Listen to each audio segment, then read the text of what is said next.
Hello, friend. Shalom. David Ray-Newby here, author of Beyond Billions and founder of LegacyBuilders.co.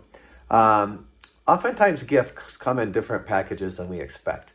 I'm a Christian. You probably didn't expect me to be wearing a Jewish prayer shawl.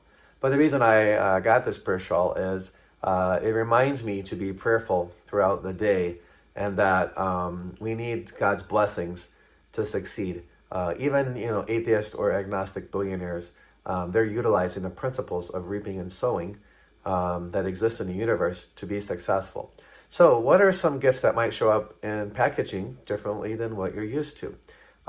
This is Christmas, so I figured I'd talk about how Jesus showed up differently than a lot of people expected. Number one, a lot of people think he was very, very poor and just getting by and a poor carpenter. Actually, historical records show that the value of the gold, frankincense, and myrrh that the three wise men brought to him were worth about $500 million in today's money. So,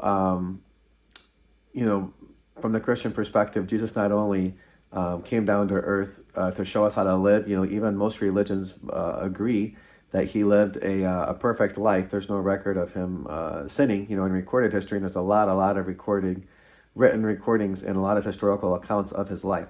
So that right there, shows up very differently, right? But a lot of people think of him as poor, and he actually willingly gave up his wealth, not only heavenly wealth, but gave up physical wealth. As a business owner, that encourages me because I used to wonder, how could Jesus relate to a billionaire, a Rockefeller, right? Elon Musk, even a King Solomon worth $4 trillion in today's money. Well, he can because he experienced the temptations of wealth. And he willingly dealt with and victoriously dealt with those temptations. So if he could do it, I can do it, and you can do it too. Another thing about packaging is, so just imagine a 10,000 person army showing up to bring Jesus gifts. Very different than the picture of the three dudes with just like their camels and nobody with them, right? 10,000 person army marched with them to visit Jesus. Another thing about packaging is like 2020. God caused the rain and the snow to fall on the just and the unjust. God's blessings are for everyone. 2020 has not felt like much of a blessing, but it can be a blessing if we take stock and look at what are we putting our faith in, what are we putting our trust in. Maybe your savings have dwindled, maybe your business went out of business, or it's possibly going to go out of business. I'd encourage you, number one, really do the work to process things emotionally.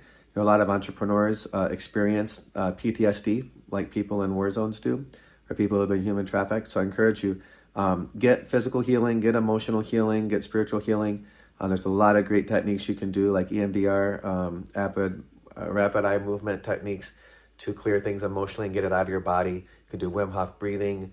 You can do somatic stretches. The Wim Hof breathing and the cold exposure is really good just for releasing stuff physically from your body.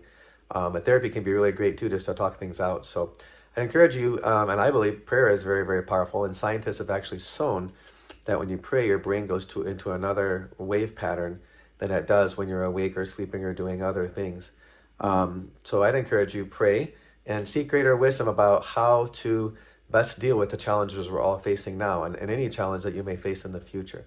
So 2020 has not been what any of us expected, but I think that you can make 2020 work for you instead of against you when you seek greater wisdom, when you release the trauma, when you look for the benefit. Napoleon Hill said in Think and Grow Rich, with every challenge and every failure lies a seed of greater opportunity. So take whatever failures, whatever setbacks you've had this year, let them serve you instead of hurt you, even if you may have lost millions of dollars or lost other things. Maybe you lost a loved one. God bless you, friend. I'd love to hear your feedback on this. You may have an amazing gift just wrapped up in packaging, different than you ever would have expected it to show up in your life in 2020. I'd love to support you on your journey going forward. I'd love to hear your feedback on what your top takeaways were from this message. Merry Christmas to you. May the gift of, and by the way, one other last gift is sacrifice.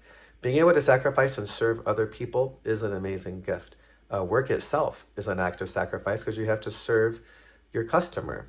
And if you don't serve your customer well, they'll go somewhere else. So really accept that serving others is an amazing, amazing gift. And may you receive that gift. May you give that gift to others and be blessed abundantly. God bless you, friends. Shalom. Bye for now.